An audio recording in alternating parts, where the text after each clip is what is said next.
Elbette bu gazalımız Kariye Surk'tan Türkiye memleketinde yaşayan dostumuz Garip Yar Yakubi'nin öz fermayışını okuyoruz.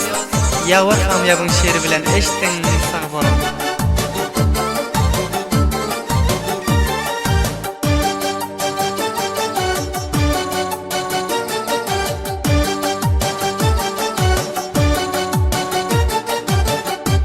Canım kadimki dövranım yadında var mı? Kança gıynanıptın ey canım yadında var mı? Canım kadimki dövranım yadında var mı?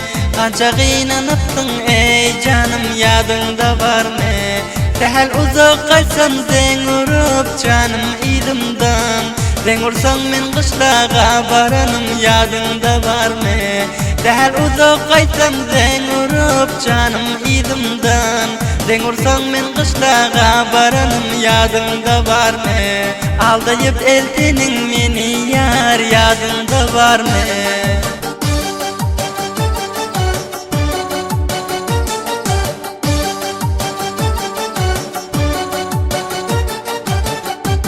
Sehel bolsa gidip canım düşman gepine uçip taşlap gidip aslı haridarını bilmen geçip Sehel bolsa gidip canım düşman gepine uçip taşlap gidip aslı haridarını bilmen geçip Ayşoların kaysımdan sana değdi ahir Nahak gitiyordun sen menin aybımı açıp Ayşoların kaysından sana değdi ahir Nahak gitiyordun sen menin aybımı açıp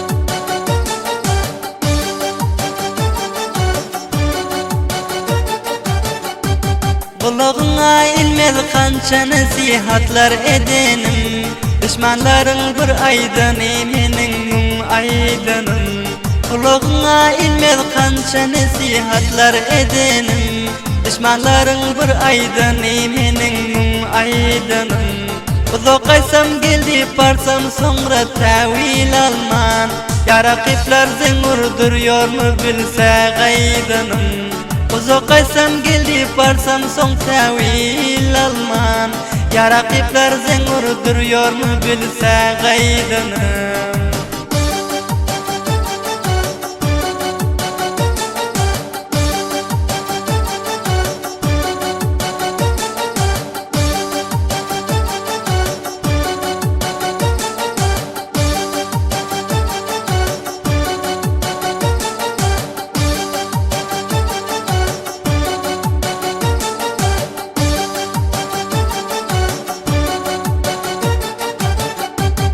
Garip Yar Yakubi Aydar yaman gıynadım cani Vade verip kipten aydıp kaydıp durmamın yani Garip Yar Yakubi Aydar yaman gıynadım cani Vade verip kipten aydıp kaydıp durmamın yani Yavar hamı yaptır uçma düşman yalan gepine Ya canım bir meni sayla ya düşmani Yavar hamı yaptır uçma düşman yalan gepine Ya canım bir meni sayla ya düşmani Koyma mundek böyle canım dilde armani